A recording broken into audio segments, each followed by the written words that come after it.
বঙাইগাঁৱত বিলাসী অট্টালিকাত ফ্লেটৰ আগদণ্ডি বিপদত পৰিছে গ্ৰাহক আৰু বঙাইগাঁৱৰ অগ্ৰিম আৱাস ফ্লেটত 2 কোটি টকাৰ কেলেংকাৰী হোৱাৰ অভিযোগ উত্থাপন হৈছে 100% ধন জমা দিয়াৰ পাছতো গ্ৰাহকক ফ্লেট হস্তান্তৰ নকৰাৰ অভিযোগ উঠিছে মৃদুল গগৈ নামৰ প্ৰবন্ধক গৰাকীয়ে গ্ৰাহকৰ পৰা প্ৰায় 2 কোটি টকাৰ আগধন লৈ পলায়ন কৰাৰ অভিযোগ উত্থাপন হৈছে প্ৰতিষ্ঠানটোৰ স্বত্বাধিকাৰৰ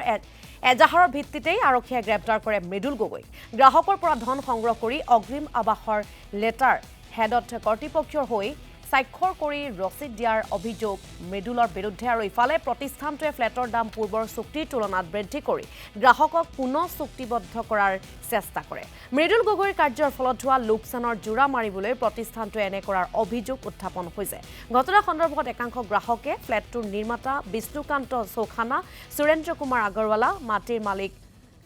কবিজ সুৰানা আৰু মাৰ্কেটিং হেড মৃদুল গগৈৰ বিৰুদ্ধে এজাহাৰ দাখিল কৰে আসলতে অগ্ৰিম আৱাস নামৰ এইটো এটা কোম্পানীয়ে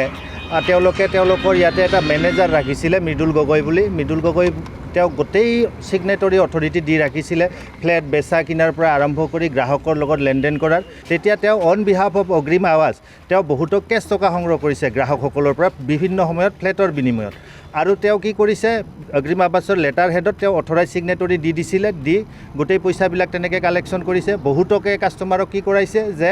আপোনালোকৰ এগ্ৰিমেণ্ট হ'ব বুলি কৈ এবছৰ দুবছৰ তেনেকৈ পিছুৱাই থাকি কিছুমানৰ আজিৰ তাৰিখলৈকে এগ্ৰিমেণ্ট কৰাব পৰা নাই বিক্ৰীৰ এগ্ৰিমেণ্ট আৰু যিখিনিৰ এগ্ৰিমেণ্ট কৰাইছে আমি ভাবিছিলোঁ ফ্লেট আমি পাম এই বহুতে 90% 100%লৈকে ধন দিছে জনালোঁ এওঁলোকৰ মালিক হ'ল বিষ্ণুকান্ত চৌখানী আৰু কো পাৰ্টনাৰ হ'ল সুৰেন্দ্ৰ কুমাৰ আগৰৱালা কিন্তু তেওঁলোকে আমাৰ গোটেইখিনি কথা নস্যাৎ কৰিলে আমি তাৰ পিছতো তেওঁলোকৰ পিছত লাগি থাকিলোঁ আৰু ইয়াৰ অফিচত যিজন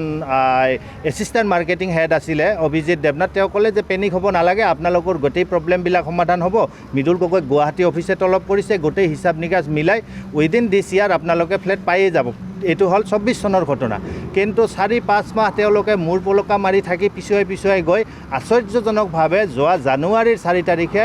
অগ্ৰিম আৱাসৰ মুখ্য মালিকজন বিষ্ণুকান্ত চৌখানীয়ে তেওঁৰ নিজৰে মাৰ্কেটিং হেড মৃদুল গগৈৰ এগেইনষ্টত বঙাইগাঁও পিপি থানাত এটা গোচৰ তৰে আমাৰ ধাৰণা হয় পৰিকল্পিতভাৱে মালিক পক্ষই এই গগৈৰ সহযোগত মৃদুল গগৈৰ সহযোগত প্ৰায় 2 কোটি টকা এই নিৰীহ মানুহৰ কষ্টপাৰ্জিত ধনখিনি আত্মসাৎ কৰাৰ কাৰণে এটা পৰিকল্পনা কৰিছে গতিকে আমি আজি বঙাইগাঁও আৰক্ষী চকীত গৈ